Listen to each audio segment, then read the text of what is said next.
Baik, shalom dan salam sejahtera untuk kita semuanya. Perkenalkan, nama saya Rauli Claudia Panggabean dengan NIM 11S2 4005. Di sini saya akan mempresentasikan mengenai melakukan analisis notasi fungsional dan menuliskan notasi fungsional. Jadi yang pertama adalah analisis notasi fungsional, yang terdiri dari A. Nilai valid. Nilai valid dibuat fungsi dengan nama isValid yang menerima satu bilangan bulat dan dinotasikan sebagai X. Yang kedua, bilangan X diperiksa apakah bilangan tersebut berada di antara 0 hingga 100. Apabila bilangan tersebut berada di antara 0 hingga 100, artinya dia true, dan apabila tidak, yang artinya bernilai negatif, dia bernilai false. Kemudian yang ketiga, mengembalikan nilai boolean dari hasil pada tahap 2.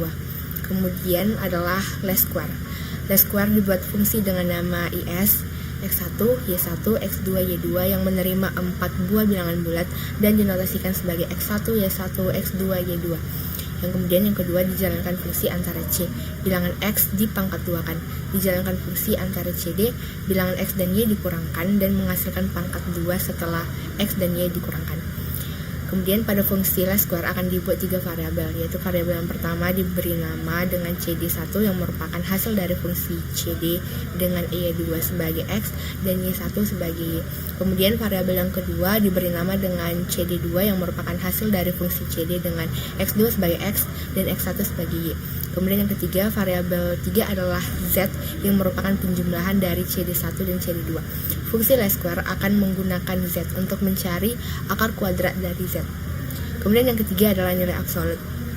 Nilai absolut dibuat fungsi dengan nama mathapps yang menerima satu bilangan bulat dan dinotasikan sebagai x. Bilangan x akan diperiksa apakah lebih sama dengan 0 atau lebih kecil 0 yang dalam kurung negatif. Kemudian yang ketiga, jika x lebih besar sama dengan 0, maka akan tetap menghasilkan x. Jika x lebih kecil dari 0, maka x akan dikalikan dengan negatif untuk menghasilkan x yang positif, sehingga nilainya adalah nilai yang absolut. Kemudian yang selanjutnya adalah nilai max 2. Dibuat fungsi max 2 dengan menerima 2 bilangan bulat yang dinotasikan sebagai x dan y. Bilangan x dan y akan diperiksa. Jika x lebih besar dari y, maka x akan muncul. Jika sebaliknya dan nilai x sama dengan y, maka nilai y akan muncul. Kemudian yang selanjutnya adalah menuliskan notasi fungsional. Jadi dalam menuliskan notasi fungsional ada beberapa bagian, yaitu yang pertama wujud cair, yaitu menentukan wujud zat berdasarkan suhu.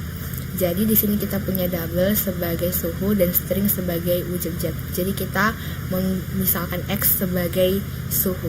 Jadi realisasinya adalah jika x lebih kecil sama dengan 0, wujudnya adalah padat. Jika x lebih besar sama dengan 100, maka wujudnya gas. Dan apabila x di antara 0 hingga 100, maka wujudnya adalah cair. Selanjutnya adalah grade nilai. Jadi di dalam grade nilai kita memisalkan x untuk menentukan grade dan skala mahasiswa berdasarkan range nilai.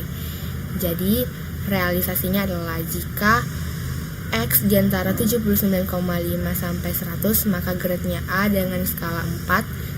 X di antara 72 sampai 79,5, maka grade-nya adalah AB dengan skala 3,5. Apabila x di antara 64,5 sampai 72, maka grade-nya B dengan skala 3. Apabila X di antara 57 sampai 64,5, maka grade-nya adalah BC dan skalanya adalah 2,5.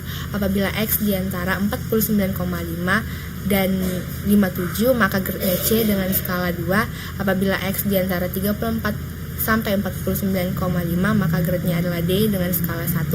Apabila X di antara 0 hingga 34, maka grade-nya adalah E dengan skala 0.